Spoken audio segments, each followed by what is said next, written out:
The next time you take a walk in North Sarasota, look up and smile. You may be on candid camera. They're a crime-fighting tool, but as ABC 7's Erica Jackson reports, many of them are just not working. Erica. Alan, thank you. Dozens of security cameras are installed throughout the city, but as many as 10 of those aren't working.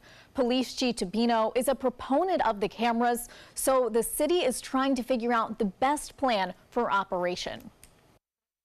And people deserve a right to be safe, to feel safe where they live and work. Former Sarasota Mayor and Commissioner Carolyn Mason feels secure living in Newtown, due in part to 4 surveillance cameras near her home. It gives me a great sense of security, knowing that I have those cameras strategically located where I live. The Sarasota Housing Authority installed 25 cameras in 2010.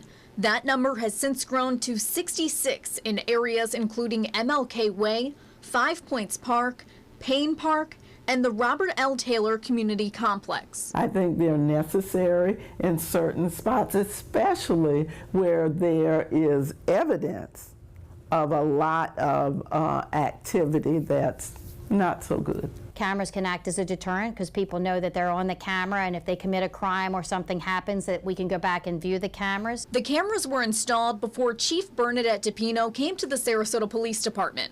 She calls the cameras a crime-fighting tool.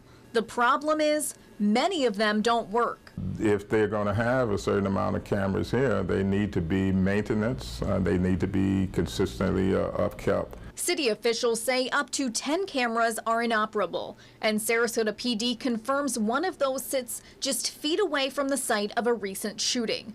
Investigators were unable to use that footage as evidence, but say even if the camera was working, it may not have been beneficial. Even with body cameras and in-car cameras and cameras that are on the street, if you look at them, it really depends on the direction that it's pointed at, the vantage point of where it's pointed at. Does it capture actually the crime that takes place? Some of the current cameras are outdated and are inoperable due to infrastructure issues. The city is putting a $150,000 price tag on the repairs and designating an employee to oversee the program.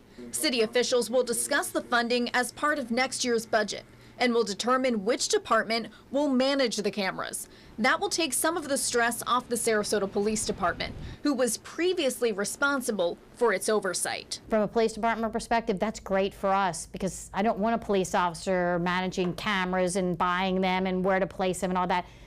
I want police officers doing police work. As long as the cameras are not being used to just pick on people, to be petty, you know, to harass people just to be harassing people, then I have no problems with them if they're going to truly help us minimize criminal activities. 8 years after the first cameras were installed, some still worry about their privacy. You got individuals on the community side that doesn't want it, because if they get caught doing something illegal, you know, now they have documentation. Mason understands both sides of the argument, but believes the cameras are valuable if managed properly. I know that there is a part of the legal community that sees that as an infringement on people's rights, but I see it as a tool.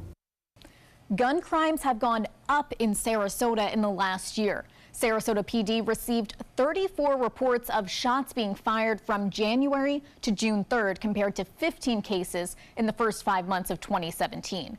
Chief Tapino hopes improved cameras will help solve and deter those crimes. Erica, thank you. Coming up in the moment, the trapezoid.